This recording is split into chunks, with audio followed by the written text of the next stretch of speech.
I knew it was a mistake to let my brother have the money. I didn't need anybody else owing me, but when he called and said he couldn't make the payment on his house, what could I do? I'd never been inside his house. He lived 1,000 miles away in California. I'd never even seen his house, but I didn't want him to lose it. He cried over the phone and said he was losing everything he'd worked for. He said he'd pay me back. February, he said. Maybe sooner. No later, anyway, than March. He said his income tax refund was on the way. Plus, he said, he had a little investment that would mature in February. He acted secretive about the investment thing, so I didn't press for details. Trust me on this, he said. I won't let you down. He'd lost his job last July when the company he worked for, a fiberglass insulation plant, decided to lay off 200 employees.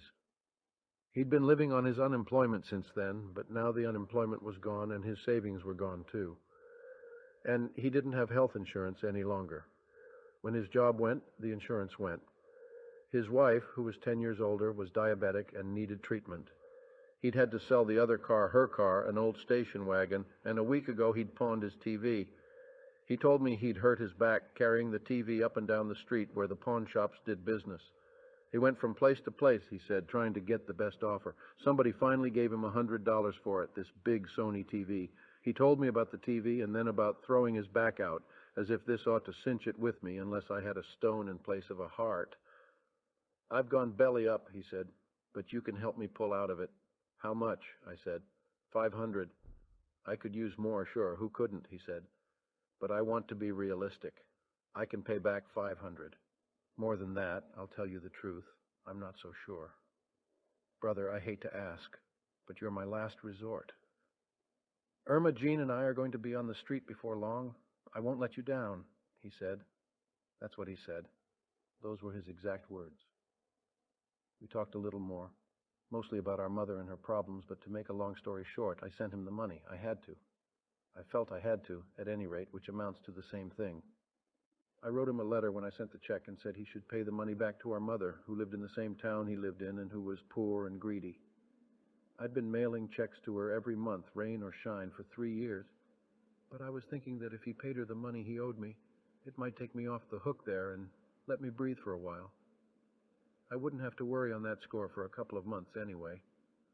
Also, and this is the truth, I thought maybe he'd be more likely to pay her, since they lived right there in the same town, and he saw her from time to time.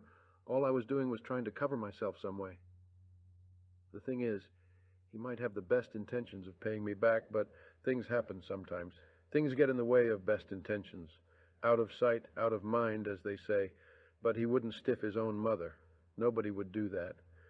I spent hours writing letters, trying to make sure everybody knew what could be expected and what was required. I even phoned out there to my mother several times, trying to explain it to her, but she was suspicious over the whole deal. I went through it with her on the phone step by step, but she was still suspicious. I told her the money that was supposed to come from me on the 1st of March and on the 1st of April would instead come from Billy, who owed the money to me. She'd get her money and she didn't have to worry. The only difference was that Billy would pay it to her those 2 months instead of me. He'd pay her the money I'd normally be sending to her, but instead of him mailing it to me and then me having to turn around and send it to her, he'd pay it to her directly. On any account, she didn't have to worry. She'd get her money, but for those 2 months it had come from him, from the money he owed me. My God, I don't know how much I spent on phone calls. And I wish I had 50 cents for every letter I wrote, telling him what I'd told her and telling her what to expect from him, that sort of thing. But my mother didn't trust Billy. What if he can't come up with it? She said to me over the phone. What then? He's in bad shape and I'm sorry for him, she said. But son, what I want to know is, what if he isn't able to pay me? What if he can't? Then what? Then I'll pay you myself, I said. Just like always. If he doesn't pay you, I'll pay you. But he'll pay you, don't worry. He says he will, and he will. I don't want to worry, she said, but I worry anyway. I worry about my boys, and after that I worry about myself.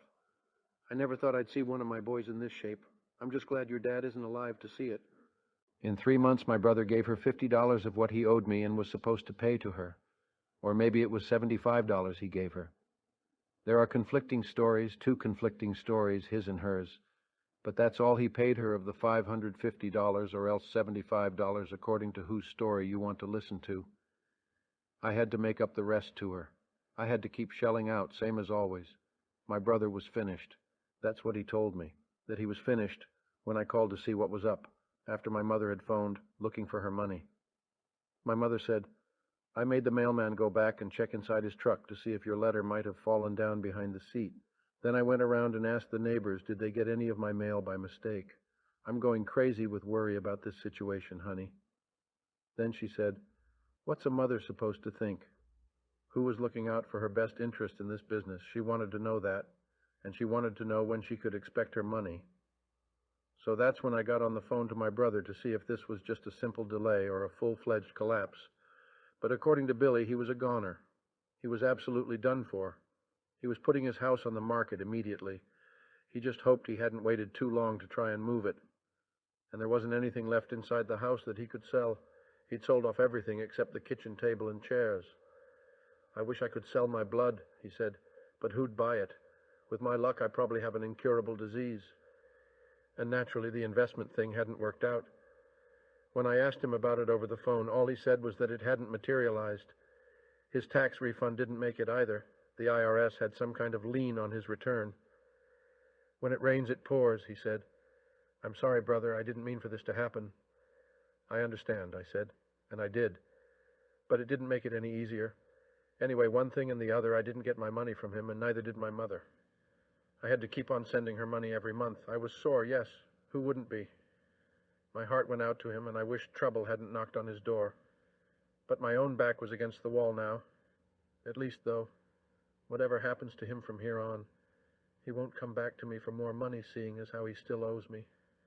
Nobody would do that to you. That's how I figured, anyway. But that's how little I knew. I kept my nose to the grindstone.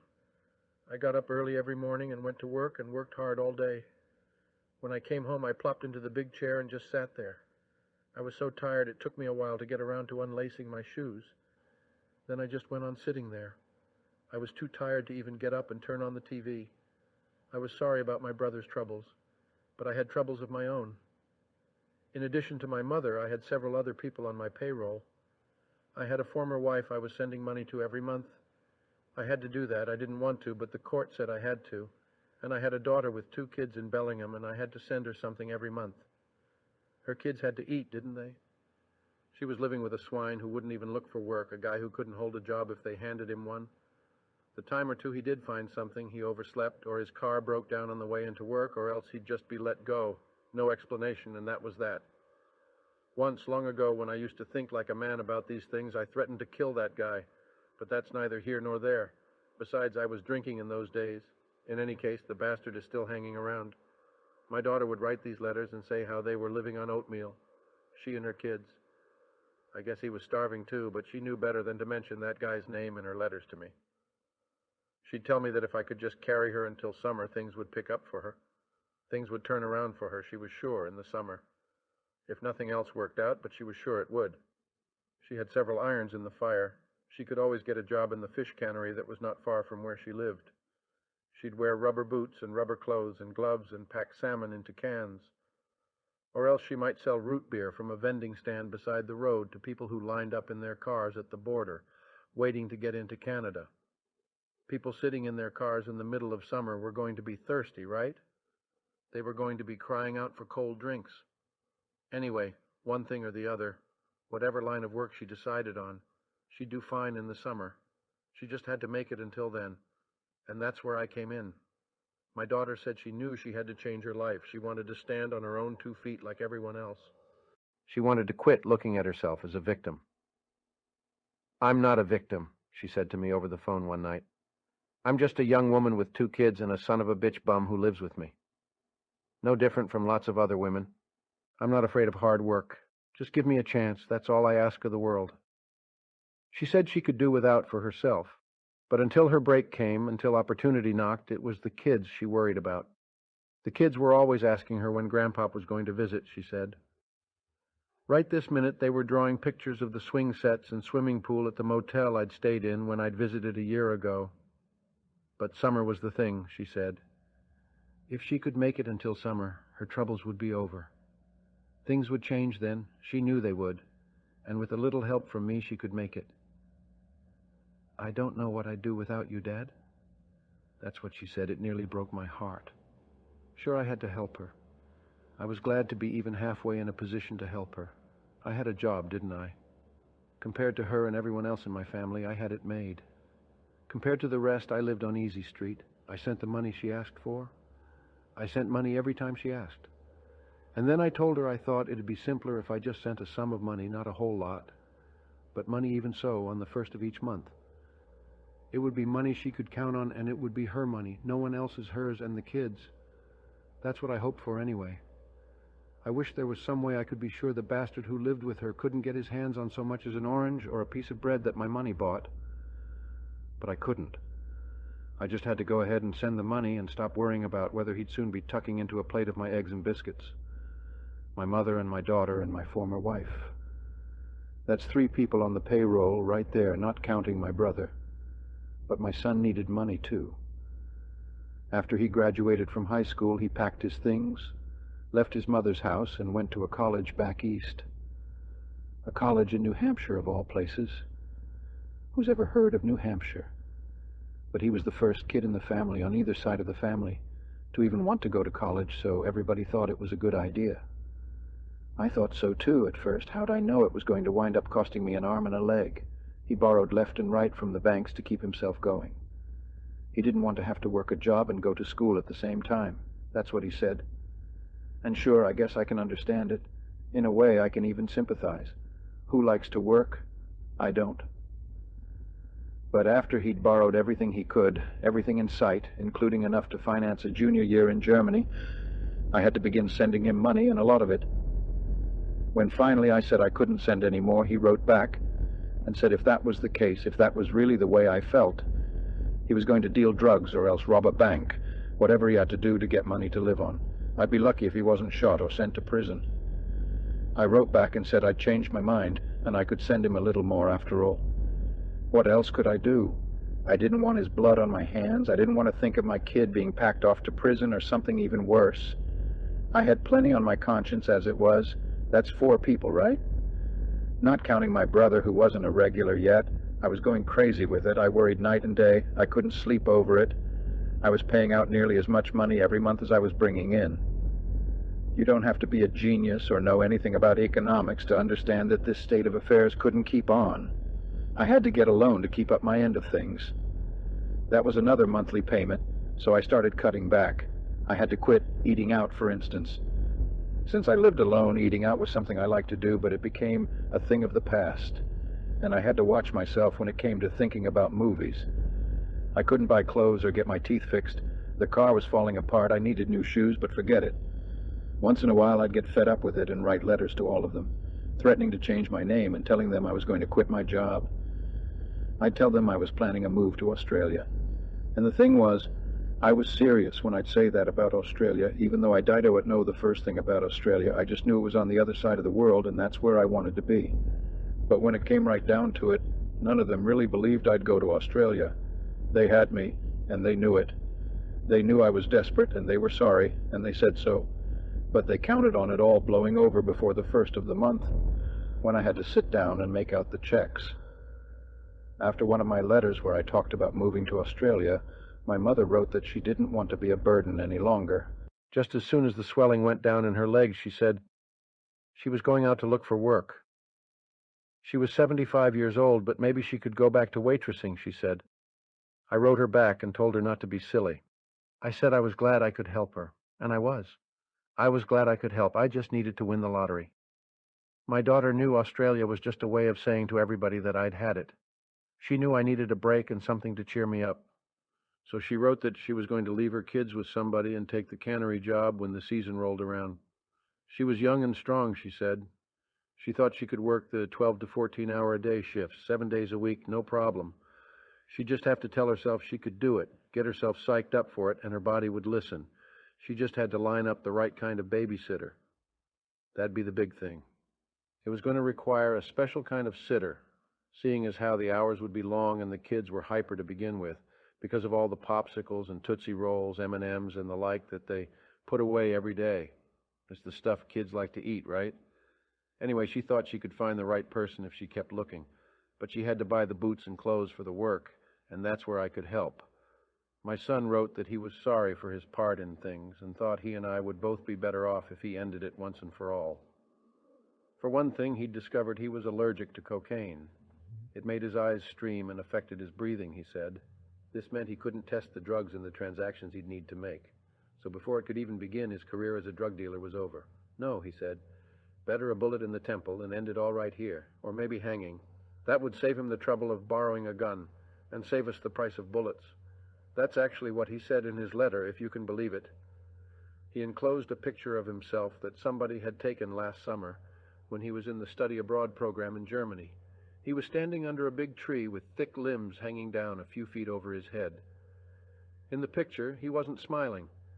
My former wife didn't have anything to say on the matter. She didn't have to.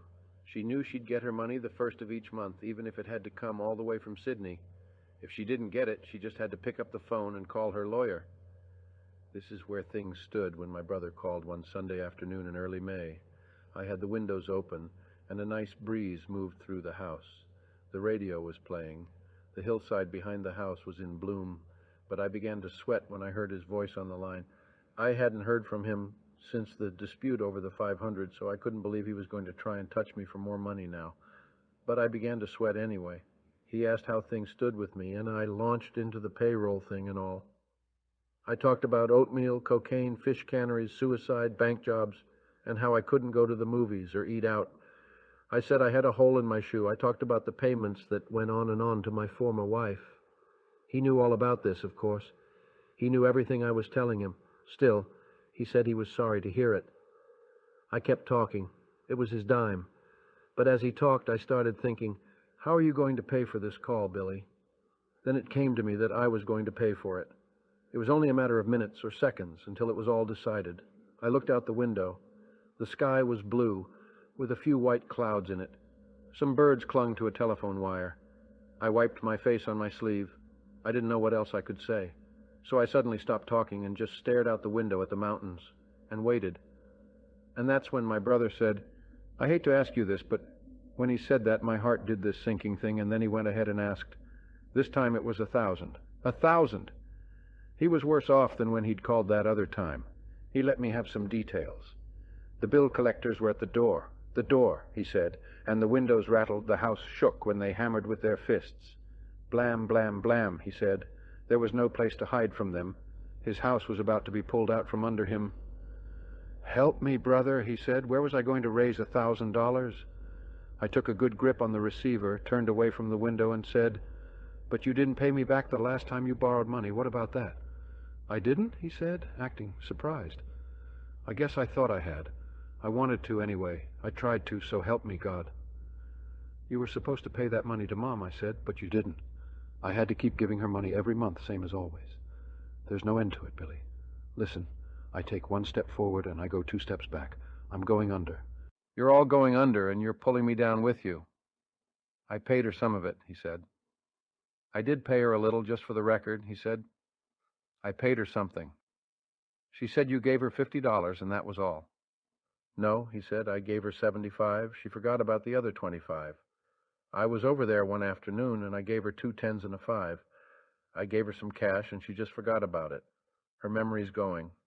Look, he said, I promise I'll be good for it this time, I swear to God. Add up what I still owe you and add it to this money here I'm trying to borrow, and I'll send you a check. We'll exchange checks. Hold on to my check for 2 months. That's all I'm asking. I'll be out of the woods in 2 months' time. Then you'll have your money. July 1st, I promise, no later, and this time I can swear to it. We're in the process of selling this little piece of property that Irma Jean inherited a while back from her uncle. It's as good as sold. The deal is closed. It's just a question now of working out a couple of minor details and signing the papers. Plus, I've got this job lined up. It's definite. I'll have to drive 50 miles round trip every day, but that's no problem. Hell no. I'd drive 150 if I had to, and be glad to do it. I'm saying I'll have money in the bank in 2 months' time. You'll get your money, all of it, by July 1st, and you can count on it. Billy, I love you, I said. But I've got a load to carry. I'm carrying a very heavy load these days, in case you didn't know. That's why I won't let you down on this, he said. You have my word of honor. You can trust me on this absolutely.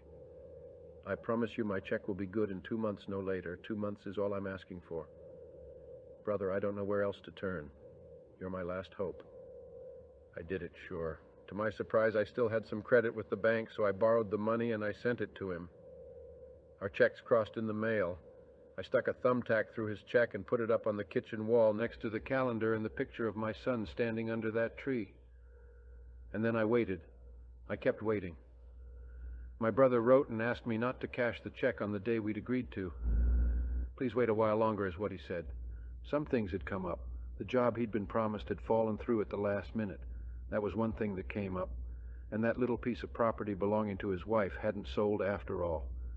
At the last minute, she'd had a change of heart about selling it. It had been in her family for generations. What could he do? It was her land and she wouldn't listen to reason, he said. My daughter telephoned around this time to say that somebody had broken into her trailer and ripped her off.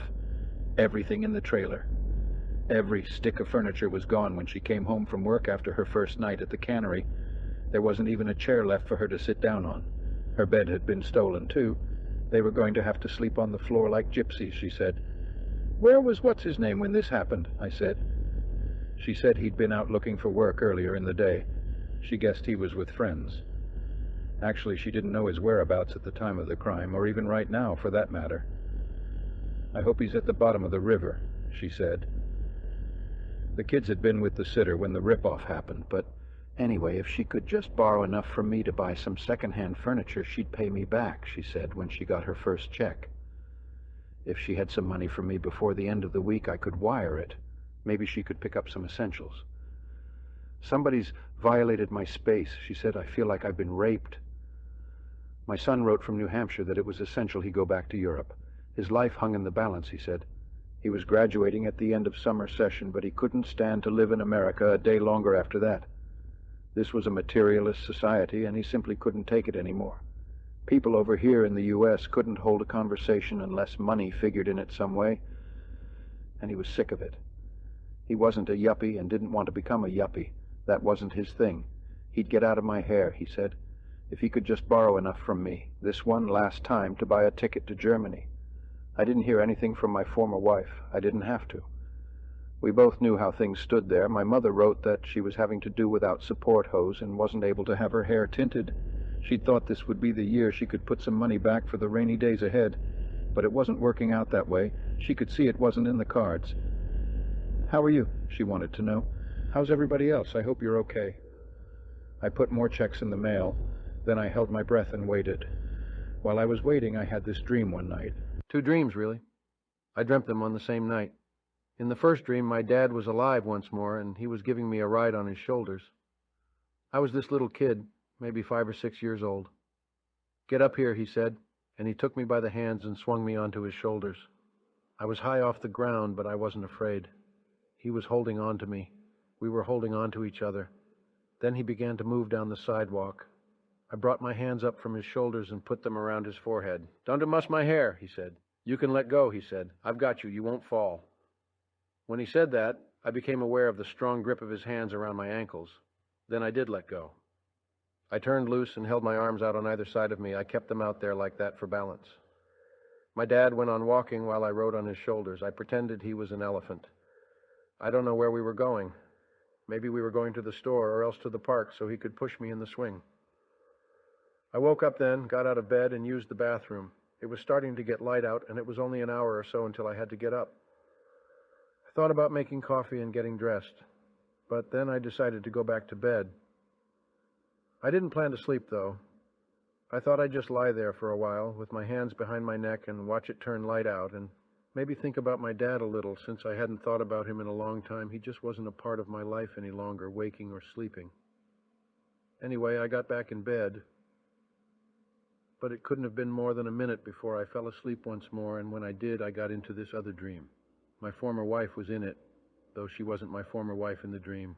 She was still my wife. My kids were in it, too. They were little, and they were eating potato chips. In my dream, I thought I could smell the potato chips and hear them being eaten. We were on a blanket, and we were close to some water. There was a sense of satisfaction and well-being in the dream. Then suddenly I found myself in the company of some other people I didn't know, and the next thing that happened was that I was kicking the window out of my son's car and threatening his life, as I did once a long time ago. He was inside the car as my shoe smashed through the glass. That's when my eyes flew open and I woke up. The alarm was going off. I reached over and pushed the switch and lay there for a few minutes more, my heart racing. In the second dream, somebody had offered me some whiskey, and I drank it. Drinking that whiskey was the thing that scared me. That was the worst thing that could have happened. That was rock bottom. Compared to that, everything else was a picnic. I lay there for a minute longer, trying to calm down. Then I got up. I made coffee and sat at the kitchen table in front of the window. I pushed my cup back and forth in little circles on the table and began to think seriously about Australia again. And then all of a sudden I could imagine how it must have sounded to my family when I'd threatened them with a move to Australia. They would have been shocked at first and even a little scared. Then, because they knew me, they'd probably started laughing. Now, thinking about their laughter, I had to laugh too. Ha ha ha.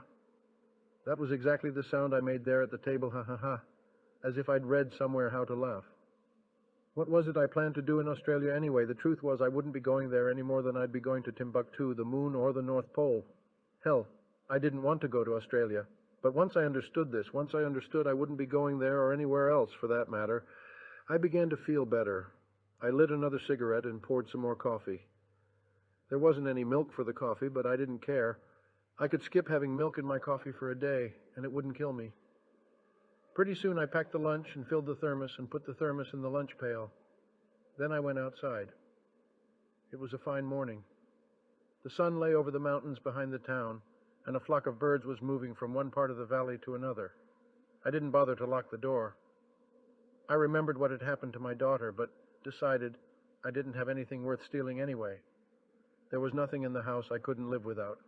I had the TV, but I was sick of watching TV. They'd be doing me a favor if they broke in and took it off my hands. I felt pretty good, all things considered, and I decided to walk to work. It wasn't all that far, and I had time to spare. I'd save a little gas, sure, but that wasn't the main consideration. It was summer after all, and before long summer would be over. Summer, I couldn't help thinking, had been the time everybody's luck had been going to change. I started walking alongside the road, and it was then, for some reason, I began to think about my son. I wished him well wherever he was. If he'd made it back to Germany by now, and he should have, I hoped he was happy. He hadn't written yet to give me his address, but I was sure I'd hear something before long. And my daughter, God love her and keep her. I hoped she was doing okay. I decided to write her a letter that evening and tell her I was rooting for her. My mother was alive and more or less in good health, and I felt lucky there, too. If all went well, I'd have her for several more years. Birds were calling, and some cars passed me on the highway. Good luck to you, too, brother, I thought. I hope your ship comes in. Pay me back when you get it. And my former wife, the woman I used to love so much. She was alive, and she was well, too, so far as I knew, anyway. I wished her happiness. When all was said and done, I decided things could be a lot worse. Just now, of course, things were hard for everyone. People's luck had gone south on them was all. But things were bound to change soon. Things would pick up in the fall, maybe. There was lots to hope for. I kept on walking. Then I began to whistle. I felt I had the right to whistle if I wanted to. I let my arm swing as I walked. But the lunch pail kept throwing me off balance. I had sandwiches, an apple, and some cookies in there, not to mention the thermos. I stopped in front of Smitty's, an old cafe that had gravel in the parking area and boards over the windows. The place had been boarded up for as long as I could remember. I decided to put the lunch pail down for a minute. I did that, and then I raised my arms, raised them up level with my shoulders. I was standing there like that, like a goof, when somebody tooted a car horn and pulled off the highway into the parking area. I picked up my lunch pail and went over to the car. It was a guy I knew from work whose name was George. He reached over and opened the door on the passenger side. "Hey, get in, buddy," he said. "Hello, George," I said. I got in and shut the door, and the car sped off, throwing gravel from under the tires. "I saw you," George said. "Yeah, I did. I saw you. You're in training for something, but I don't know what." He looked at me and then looked at the road again. He was going fast. "You always walk down the road with your arms out like that?" He laughed, ha, ha, ha, and stepped on the gas. "Sometimes," I said. "It depends, I guess. Actually, I was standing," I said. I lit a cigarette and leaned back in the seat. "So what's new?" George said. He put a cigar in his mouth, but he didn't light it. "Nothing's new," I said. "What's new with you?" George shrugged. Then he grinned. He was going very fast now. Wind buffeted the car and whistled by outside the windows. He was driving as if we were late for work, but we weren't late. We had lots of time, and I told him so. Nevertheless, he cranked it up. We passed the turnoff and kept going. We were moving by then, heading straight toward the mountains. He took the cigar out of his mouth and put it in his shirt pocket. "I borrowed some money and had this baby overhauled," he said. Then he said he wanted me to see something. He punched it and gave it everything he could. I fastened my seatbelt and held on. "Go," I said. "What are you waiting for, George?" And that's when we really flew. Wind howled outside the windows. He had it floored, and we were going flat out. We streaked down that road in his big unpaid-for car.